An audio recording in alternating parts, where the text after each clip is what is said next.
I will never forget that night. The rain drumming against the window, the aroma of freshly brewed coffee mingling with the sweet scent of jasmine in the air, and the frantic beat of my heart. I was 20 years old, still a girl striving to comprehend my own identity, and she was 40. A woman of substance, her eyes holding countless tales, with a smile that carried a serenity I had never known. Our initial encounter was entirely unplanned.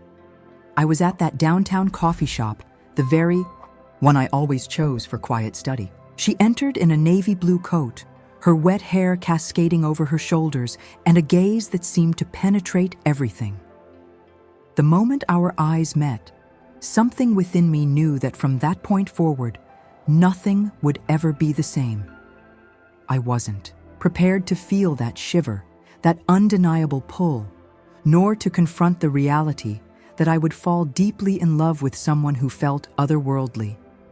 If I could describe that instant, I would say it was as if time had stopped, and only the two of us existed, suspended in a silence pregnant with possibilities. Deep down, I understood that what was about to happen would irrevocably alter my life. I couldn't bring myself to speak, but she didn't require words. When she asked if she might join the adjacent table, I simply nodded, attempting to steady my trembling hands. The gentle ambient music seemed synchronized with the rhythm of my breath. I listened to the raindrops streaming down the pane, blending with the distant murmur of the city. She ordered a black coffee, no sugar, and smiled at me as though privy to all my secrets. "You seem lost," she said, and that husky voice, imbued with both serenity and resolve, sent a shiver through my entire body. It was true. I was adrift, striving to understand why a woman like her was there, speaking with me, looking into my eyes as if she had known me forever. In that moment, the age difference appeared to be an insurmountable barrier, yet simultaneously, it was precisely what drew me in. She embodied experience, intensity, and I was a young heart poised to feel everything. In the ensuing days, that coffee shop transformed into our clandestine meeting spot. She invariably arrived first, settling at the same corner table, waiting for me with that smile that gently disarmed my defenses. We conversed for hours, about books, about music, about life itself. She spoke of the journeys she had undertaken, the loves she had experienced, the sorrows she had learned to carry. I absorbed every word as one would a precious gem, captivated by her unique perception of the world. Yet, beneath that tranquil exterior lay an unsettling quality, an enigmatic depth in her gaze, as if a past lay hidden she preferred not to reveal. And perhaps that was what captivated me even more. I felt an inexplicable fear of losing myself in her world, of surrendering completely and never being the same again, and simultaneously an uncontrollable desire to delve deeper. It was on one of those afternoons, when the coffee shop was almost deserted, that she touched my hand for the very first time. And in that touch, I knew there was no turning back. I told no one. How could I possibly articulate it? A 20-year-old girl, utterly enamored with a woman who could have been my professor, my boss, my neighbor, someone who possessed a maturity I had yet to acquire. Guarding that secret was stifling, yet perversely captivating. Every message, every furtive glance, exchanged, every prolonged farewell at my doorstep was like an invisible thread that bound us. I felt alive, complete, but also intensely vulnerable.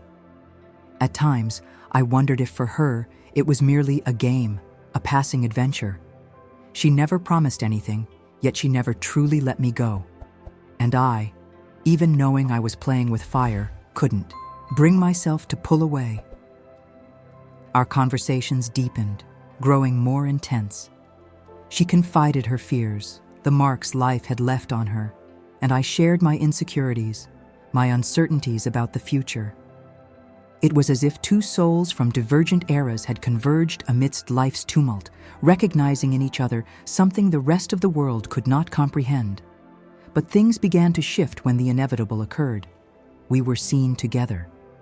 It was a warm evening, and I had accepted her invitation for dinner at an inconspicuous restaurant far from prying eyes. The world, however, shrinks considerably when you're trying to conceal something so profound. The very next day, whispers began. Friends commenting, neighbors noticing, disapproving glances in the hallways. And with that came the pressure. I started to feel the weight of every judgment, every malicious comment. She, on the other hand, appeared unshakable. "Let them talk," she would say, with that singular calm she possessed. But I knew that. Internally, she too felt apprehension. Fear of losing control, fear of exposing herself too much, fear of being hurt once more. And it was in this maelstrom of emotions that I realized I was deeply in love, completely consumed, utterly lost. And that terrified me more than any look of disapproval. I wanted more from her, more than she seemed willing to give. I recall the night things began to fray slightly. We were in her car, parked on a deserted street, only the faint glow of streetlights illuminating our faces. I couldn't help but ask, "Why don't you want anyone to know about us?" She sighed, a sigh that carried more weight than any words could, and averted her gaze to the steering wheel. "Because the world is not kind to stories like ours, my dear," she said, her voice low, almost a whisper. But I no longer wanted to be little. I no longer wished to be a secret hidden in deleted messages and silent rendezvous. The age difference, which had once seemed merely a detail, now weighed like a wall between us. I felt she protected me from the world, but simultaneously kept me at a distance from it, and in that early morning, between the distant sound of a radio playing on another street and the familiar aroma of jasmine that emanated from her, I realized my heart no longer knew how to live without the tumultuous beauty of loving someone like her.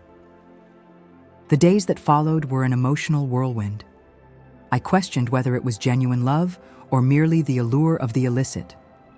When she embraced me, everything felt profoundly right, but when we were apart, insecurities surged like powerful waves, dismantling everything I tried to construct within myself. My friends began to notice. One even remarked, "You're different." "It's because of her, isn't it?" I smiled, attempting to feign indifference, but internally, I was in turmoil. It was challenging to explain that being by her side felt like walking a tightrope, a delicate balance between apprehension and surrender. Yet, I didn't want to step off. Her silences, the glances that lingered a second longer, the way time seemed to suspend when our fingers brushed. Nothing else in the world evoked the same sensation. It was captivating. That's when she invited me to spend a weekend out of town. "Just the two of us," she said, with a smile that hinted at something deeper. I accepted without a second thought. The drive felt endless, the soft music in the car blending with the wind rushing through the open window, and that pervasive feeling that something significant was about to occur. We arrived at a small house near the beach, the briny scent of the ocean permeating every room and the constant rhythm of the waves in the background. The location felt cut off from the world, as if time itself had paused solely for us. That evening, seated on the porch with a glass of wine in hand, she began to speak of her past. She spoke of loves that had faltered, of scars no one had ever seen, of a profound fear of surrendering again. And I listened in silence, absorbing each word as if they were fragments of a story that, in some way, was also mine. That night, I truly grasped what vulnerability meant. I understood that loving someone isn't about possessing all the answers, but about allowing yourself to be truly seen, with every imperfection, every fear. When she looked at me, her eyes filled with a luminescence I hadn't witnessed before. I knew something had irrevocably changed. It was gradual, almost an imperceptible touch, but the kiss came, and with it, the certainty that we were crossing an invisible threshold from which there was no retreat. Her scent, the texture of her skin, the warmth of that embrace. Everything felt so profoundly right, so utterly inevitable, that for an instant I forgot the world outside. But when I awoke the next day, with the soft sunlight streaming through, the window and the sound of the sea in the distance, a pang of dread pierced through me. I knew that moment couldn't last forever. We returned to the city burdened with more questions than answers. I started to notice subtle shifts in her, extended silences, gazes that seemed to drift away, as if something was on the verge of crumbling, yet she lacked the courage to speak. And so, in this limbo of uncertainty, the rumors began to intensify. Malicious comments, disapproving glances, people who felt entitled to voice their opinions on something they clearly didn't comprehend. Amidst all this, I found myself questioning my own strength. Was I resilient enough to weather that storm? Were we strong enough to survive what lay ahead? And despite all these fears, I couldn't conceive of a life without her. It was as if every part of me had already contoured itself to fit into her existence. It was then, on a silent evening, that she appeared at my door. Her face drawn with fatigue, eyes red-rimmed as if she'd been weeping. "I can't do this to you anymore," she said, and the entire world seemed to halt. I tried to speak, tried to reason, but she cupped my face in her hands and whispered, "You deserve more than to be a secret, my love. I just don't know if I can give you what you need." Those words pierced me like a lightning bolt. And in that instant, I realized that loving also means recognizing when to let go. That sometimes, however much it hurts, it's necessary to release. It's so that something new may emerge. The days that followed were a labyrinth of silence. I found myself replaying every detail, every word uttered that night. My apartment felt larger, colder, and even her scent seemed etched into my sheets, reminding me that no matter how I tried, there was no escaping that void. I went to college, with eyes heavy from sleeplessness, attempting to mask her absence. At the coffee shop where we first met, I always sat at the same table, looking towards the door as if, at any moment, she would appear in that navy blue coat with the smile that disarmed my defenses, but she never did. And while the world moved forward, I remained trapped in that suspended moment, as if time had ceased the instant she said she couldn't continue. I tried to move on. I went out with other people, accepted invitations I had previously, declined, immersed myself in studies, work, anything that might fill the void, but nothing did. No other touch was the same, no other gaze held the same meaning. The quiet space between breaths lacked the same profound resonance. I wanted to resent her for leaving me, wanted to tear her from my core. But how could I resent someone who had truly taught me how to feel? Sometimes, in the dead of night, I would pick up my phone, type messages I never sent, as if writing was the sole way to keep her near, even if only within my mind. It was an open wound that stubbornly refused to heal because a part of me still believed that our story hadn't reached its conclusion. And I was right. A month later, on a rainy afternoon, she called. The voice on the other end of the line was a trembling whisper. "Can I see you?" My heart nearly burst. I tried to sound composed, but my hands shook so violently I nearly dropped the phone. We arranged to meet at the same coffee shop, just like the beginning. When I entered, she was there, in our usual corner, with the same cup of black, unsweetened coffee. But there was something different about her, a weary, almost contrite gaze. As our eyes met, I felt that familiar shiver course through me, but also a new apprehension, a premonition that this reunion would demand more than I was prepared to confront. She held my hand across the table, and the touch felt like a jolt of electricity through my skin. I tried to stay away, but "I can't," she confessed, her voice low, almost an apology. This time, I didn't hesitate. I knew that, However painful, I preferred the inherent risks to the emptiness of a life without her. The days that followed were intense, filled with clandestine reunions, kisses charged with urgency, and glances that conveyed more than words. But along with the intensity came a palpable heaviness.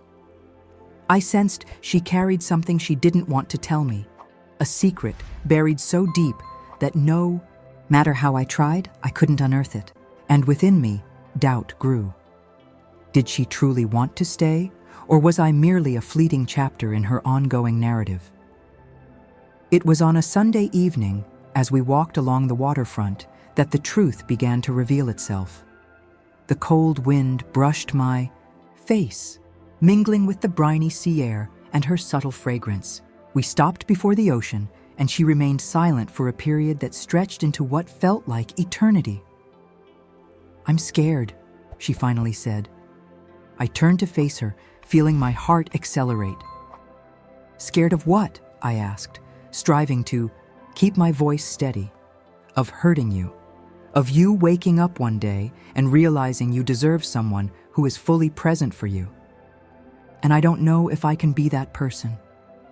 Her words pierced me. I wanted to scream that it didn't matter, that I only wanted to live in that moment, that love required no guarantees. But nothing escaped my lips. Only the ocean's murmur answered for us, carrying our unspoken words away. The ensuing days were a period of disarray. I tried to show her I was there, that I wouldn't give up, but at the same time, I sensed her slowly receding. Small silences began to grow. Messages took longer to receive a reply. Glances no longer met with the same intensity. And in desperation, I frantically tried to grasp something that was already slipping through my fingers. It was like trying to hold back the tide with my bare hands. Deep down, I knew fate was poised to present us with a pivotal choice, but I wasn't ready to hear it until the turning point arrived, unannounced. A message in the middle of the night. "We need to talk. It's important." My heart nearly seized. I spent the night wide awake, conjuring 1,000 scenarios, each more terrifying than the last. When we met, at the same place where everything began, I knew something monumental was imminent. She looked into my eyes with a solemnity I had never witnessed before and uttered words that made the ground vanish beneath my feet. When she spoke, my world seemed to collapse in utter silence. "I'm leaving," she said, her voice low, almost a whisper, yet it echoed like a scream within me. I froze, utterly bewildered. The coffee shop around us remained bustling.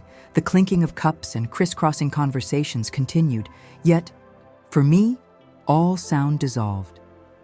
"They're transferring me to another country, and I accepted," she continued, averting her gaze as if she lacked the courage to meet my eyes.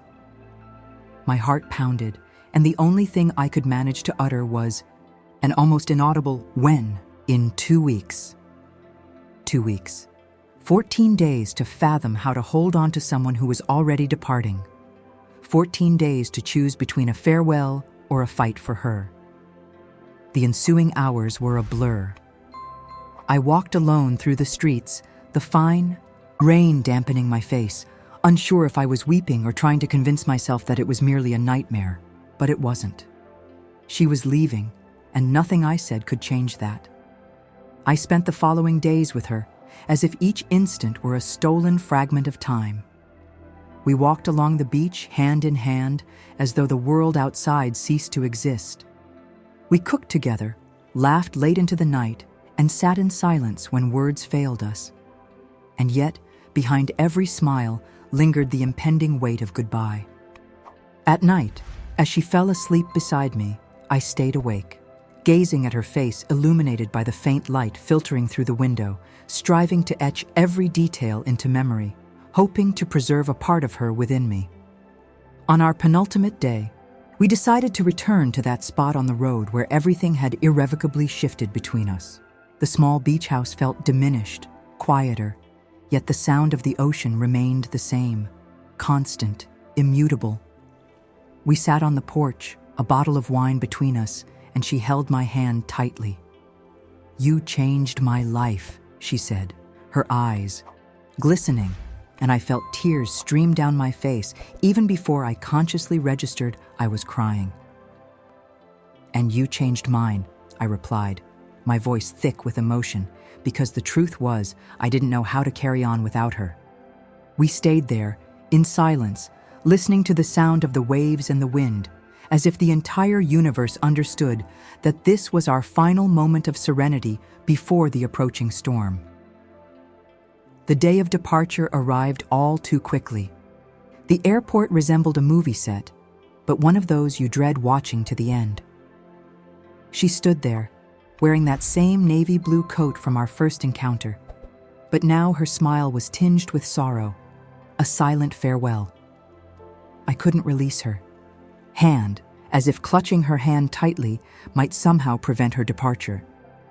"You'll be all right," she said, but her voice quavered, betraying how deeply this parting wounded her too. I tried to smile, tried to be strong, but the truth was, in that moment, every fiber of my being pleaded for her to stay. "Promise you'll call me?" I asked, my voice almost failing.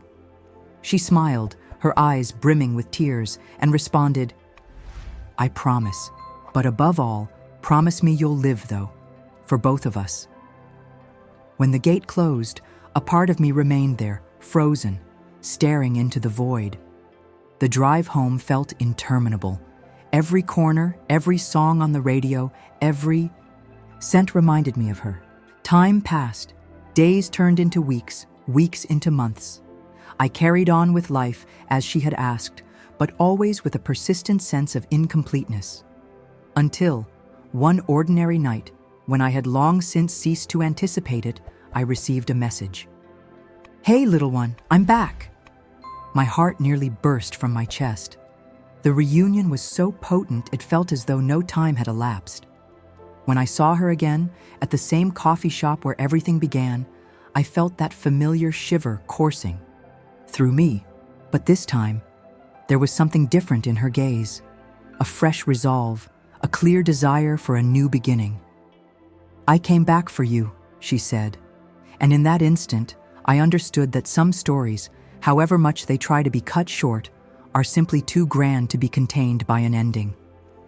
I smiled, still disbelieving, and for the first time in a very long while, I felt that destiny was finally on our side.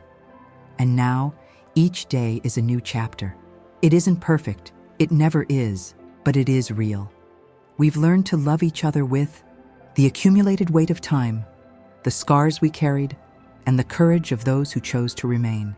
Because in the end, loving isn't about dictating what will happen, but about choosing every single day to live for what makes your heart beat strongest. The days that followed our reunion were like a dream I never wanted to awaken from. Every minor detail seemed imbued with fresh significance.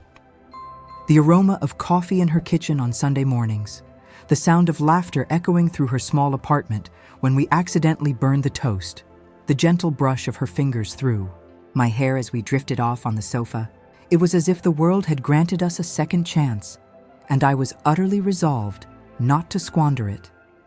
Yet, even amidst these moments of pure happiness, I still felt the gravity of our disparities. She bore the weight of the world on her shoulders, while I was still learning to stand firm on my own. At times, her silences were so profound, they felt like an entire ocean stretching between us, and I wondered if I would ever manage to swim to the other side. It was on one of those early mornings, when the sun had barely risen, that I noticed something was amiss. She was on the balcony, seated on the floor, a cup of coffee in her hands, her gaze lost somewhere on the horizon. I approached in silence, feeling the chill of the ceramic beneath my feet, and quietly asked, "What are you thinking about?" She offered a wry, melancholic smile and responded, "How life can be both so cruel and so generous. Had I found you sooner, perhaps I wouldn't have been able to love you this way." Those words resonated within me for days. It was as if she were telling me that, however challenging it had been, our time had arrived precisely when it was meant to. With time, we gradually learned to harmonize. She taught me about patience, about the potency of quietude, about how it's possible to love someone without trying to change them. And I taught her that new beginnings are possible, that youth isn't synonymous with uncertainty, but with courage. Still, the challenges didn't vanish. There were disapproving stares when we walked hand in hand, malicious comments whispered in public places, and even close friends who struggled to reconcile themselves with our age difference. But together, we learned to forge a protective sphere where only the two of us mattered. And within that sphere, there was love, a love so immense it seemed to silence all external clamor. The pinnacle of our narrative arrived on an unforeseen day. It was her birthday, and I had prepared a surprise. The apartment was softly illuminated with candles, a simple yet lovingly prepared dinner, and a playlist of our favorite songs playing softly. When she walked in, her eyes welled with tears. "You didn't have to," she began to say, but I interrupted her with an embrace. "I know I didn't have to, but I wanted to." During dinner, between toasts and laughter, she held my hand and said something that changed everything. "I spent half my life evading what I truly felt, but now I just want to stay."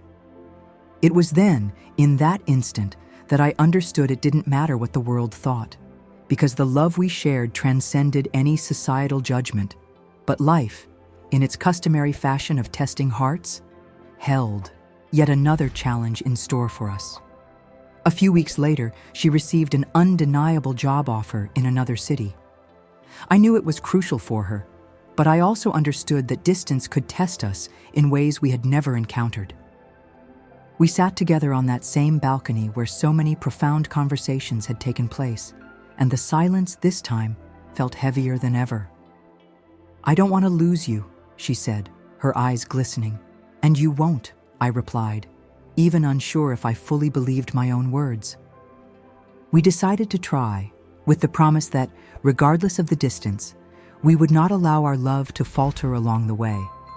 And so we carried on, with video calls that stretched into the early hours of the morning, good morning texts that brought a smile to my face even before I rose from bed, and plans for the future that seemed increasingly tangible. Each visit was a reunion filled with intensity, as if the time apart was redeemed in every embrace, every lingering kiss. And gradually, we learned that love is also a daily choice. The decision to remain, even when giving up, would be the path of least resistance. Today, looking back, I realized that the 20-year-old girl who met a 40-year-old woman in that downtown coffee shop no longer exists. I have grown, matured, learned to love with greater patience and profoundness. And she, with all the gentleness in the world, taught me that there is nothing more beautiful than allowing yourself to be vulnerable with the one you love. Time passed, but that intensity never waned. Each reunion was like etching another segment of our narrative into a safe corner of memory. She would arrive from the bus terminal, tired from the journey, and I would race to meet her, my heart racing as if it were our very first encounter. The embrace, always fervent, held a universe of longing. In those moments, the world seemed to decelerate around us. We would stand there, simply breathing each other's scent, as if that simple gesture alone were enough to erase the weeks of distance. And in a way, it was. Our love had found a way to survive amidst airports, bus terminals, and seemingly infinite miles. Yet, no matter how hard we tried, life never ceased to test us. There were days when the longing became so profound it felt almost tangible. I would awaken in the middle of the night and miss even the quietude of her presence beside me. I'd turn on my phone camera and see her room, illuminated only by the cool blue glow of her computer screen as she worked late. She would smile, weary, and say, "Just a little longer, my dear, and I'll be back with you." It was in those hours that I understood that loving someone also means learning the art of waiting. But waiting carries its own ache, and with each farewell, I wondered if we would ever have a life unmarred by countdowns on clocks. It was during one of these absences that fear struck with greater force. A message from her took longer to arrive, a silence lasting hours that felt like an abyss.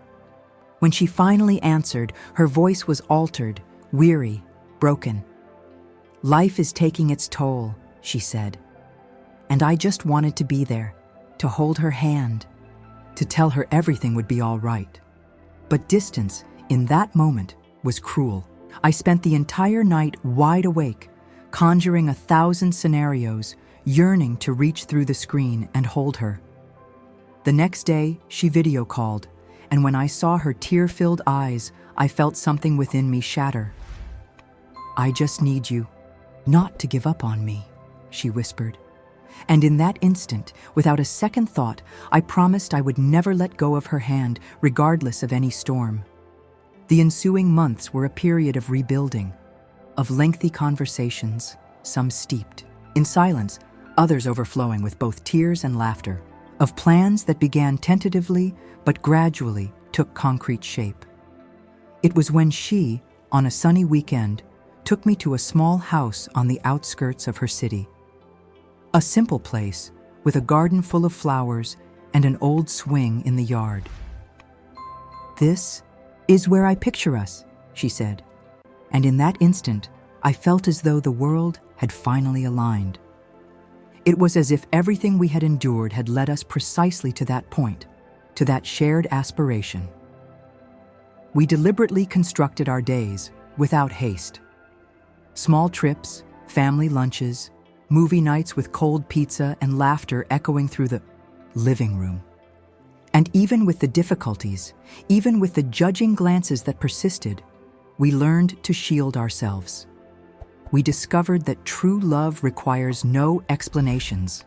It simply exists. And perhaps that was the greatest lesson she taught me, that life isn't about attempting to control what lies ahead, but about being fully present for the person you choose each day. A year later, at the very same coffee shop where it all began, she looked at me with that sparkle in her eyes that invariably disarmed me. "Do you have any idea what you've done for my life?" she asked. I smiled, somewhat bashfully, and responded, "Perhaps half of what you've done for mine." That's when she pulled a small envelope from her bag and slid it across the table to me. Inside, a small note written in trembling script. "Shall we live without distance?" The yes escaped my lips even before I had a chance to fully process the thought. Today, looking back, I see that 20-year-old girl who trembled upon seeing a mysterious woman enter a coffee shop, and I realize how much I have grown. How much I learned from the missteps, the hurts, and the unspoken truths. And, most importantly, how love is woven from these moments. The intricate details, the glances that convey more than words, the embraces that offer solace when the world seems to crumble. And if you are hearing this story now, I want to tell you one thing. Never underestimate the power of an improbable encounter. Sometimes life places someone in your path to teach you that to love is, above all else, courage. The courage to face judgments, differences, distances, and above all, the courage to choose every single day